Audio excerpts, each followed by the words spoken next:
Hello and welcome to my far more unhinged and unscripted true crime books video. If you're new here, hi, my name is Jenny. Usually I make long true crime deep dive videos about New Zealand cases, but once a month I like to do a book review video about true crime books. And I'm pretty excited about today's one because last time I left you on a bit of a cliffhanger. I had bought this book, or maybe I had ordered it, I don't know. Bought this book at that time called The Devil's Haircut, written by a mass murderer. Anyway, I finished reading it and it's fucking nuts, so I'm excited. I couldn't find mass murderer in your Apple Music library. You can ask me to play a radio. That just scared the living shit out of me. On that bright note, before we dive into talking about The Devil's Haircut, I have to show you, because I don't know who else will appreciate it, oh my god, like the greatest op shop find of my entire life. Look at this Anne Rule collection. Oh my god. How isn't she beautiful? Like, what? For real, I was visiting my hometown and I went I love looking at the bookstores, like the bookshelves in op shops, because they've always got the most obscure finds. And someone, must have been an estate sale, I don't know, someone was clearing out their entire freaking Anne Rule collection, and I nearly died. Honestly, I nearly died. I got the whole lot. I mean, how could I not? The only one they didn't have was The Stranger Beside Me, but no probs. No probs. I got it for like 10 bucks on some secondhand book site I had never heard of before. So now my collection is complete. I mean, it's not complete, but it's much closer to being complete than it was. Anyway, The Devil's Haircut. Oh my god, I cannot. Like, this book should come with like a content warning, okay?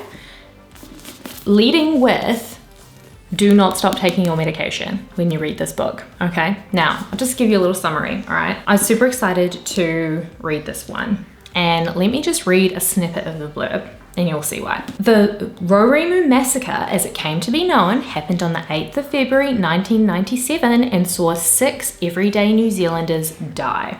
Another 4 were left with serious gunshot injuries, and many others live today with deep psychological scars. In Steve's own words, learn how he found himself at the nucleus of events that day. He shot dead his father and 5 friends of the family. Floridly psychotic at the time, he would later be found not guilty by reason of insanity. In the lead up to the deaths and in the 26 years since, Steve remembers everything. He has had to find ways to live with what has happened. His walk has brought him into contact with many others, both in mental health circles and in the community, and each has been able to teach him something. This is a rare insight into the mind of another. Steve lets us into his thoughts before and at the time and after the shootings on that day.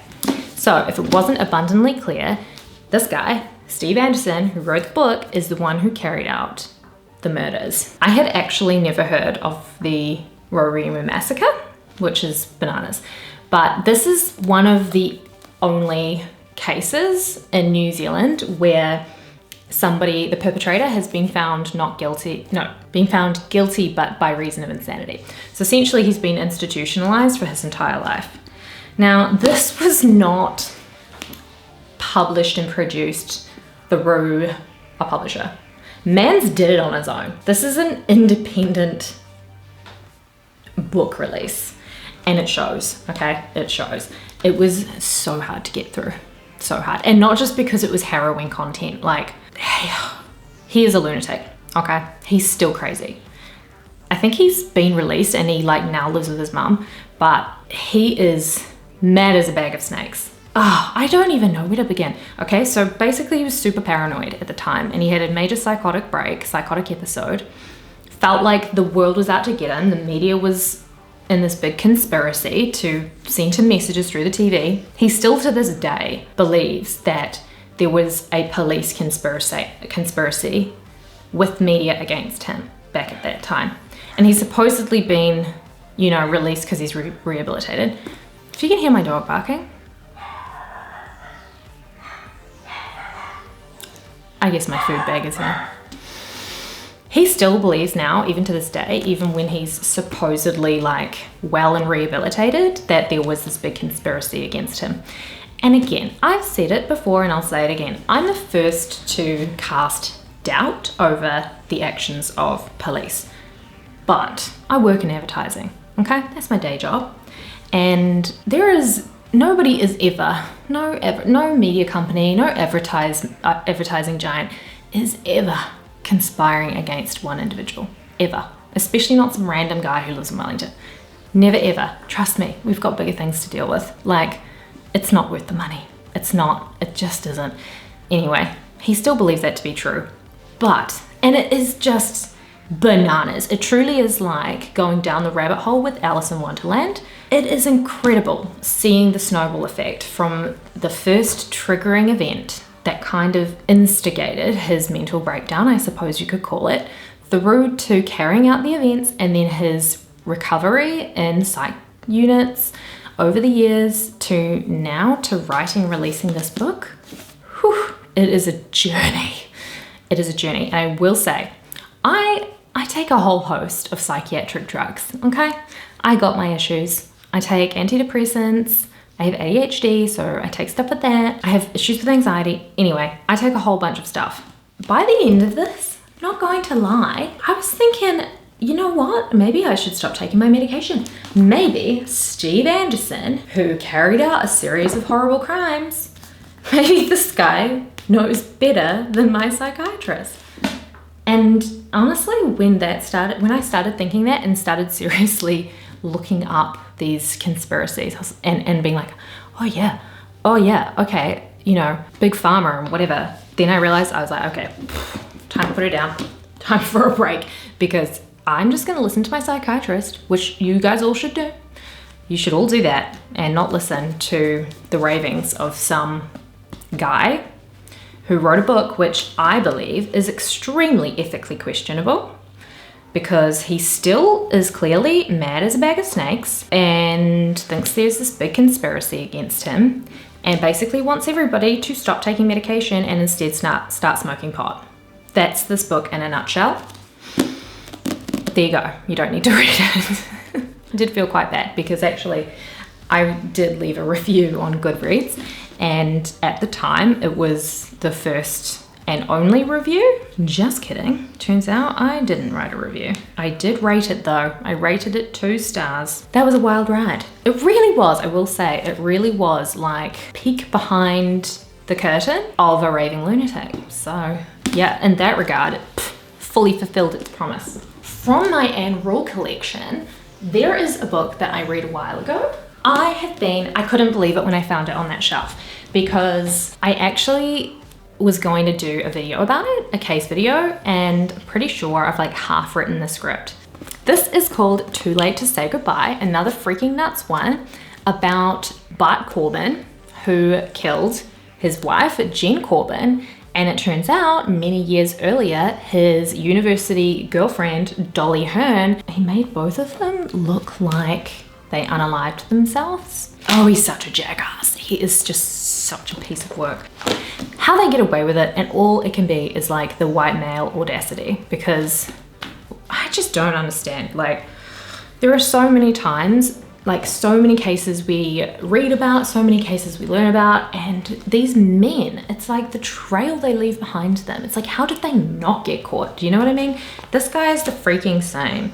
He's like a dentist, and Dolly, his first girlfriend, like this girlfriend, she was like a really amazing dental student, and she was going to graduate, and she was beautiful and better than him, and she dumped him because he's dumb, and he didn't like that.